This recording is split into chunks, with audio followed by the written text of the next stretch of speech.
السلام علیکم ورحمۃ اللہ وبرکاتہ۔ ایک فقیر تھا، اللہ والا تھا، تو وہ محنت مزدوری کرتا تھا۔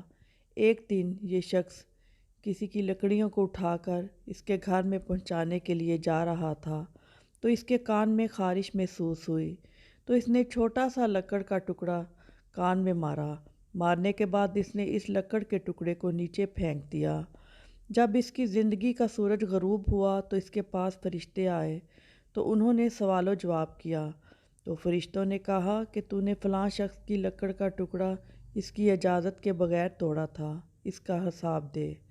تو اس نے اللہ تعالیٰ سے التجا کی کہ تو اللہ عز و جل نے اس کو معاف فرما کے جنت میں بھیج دیا۔ کئی دنوں کے بعد کسی اللہ والے نے اس کو خواب میں دیکھا تو پوچھا کہ تیرے ساتھ کیا ہوا، اللہ نے کیا معاملہ کیا؟ تو اس نے اپنا سارا واقعہ سنایا جو مندرجہ ذیل میں تحریر کر چکی ہوں۔ آج ہم لوگوں کے لاکھوں کروڑوں اربوں خربوں روپے کھا جاتے ہیں، ہمیں کوئی پرواہ نہیں ہوتی، کیونکہ حدیث پاک میں آتا ہے کہ صلی اللہ علیہ وآلہ وسلم نے فرمایا، جس نے کسی شخص کی زمین میں قبضہ کیا یا جس نے جو بھی چوری ڈکیتی کی ہوگی، روز محشر کے دن اس کی گردن میں توق کی طرح لٹکایا جائے گا تو اپنے گھٹنوں کے بل گھسٹتا ہوا پروردگار کے ہاں پیش ہوگا۔ میرے نبی کریم صلی اللہ علیہ وآلہ وسلم نے فرمایا کہ رزق حلال کمانا عین عبادت ہے۔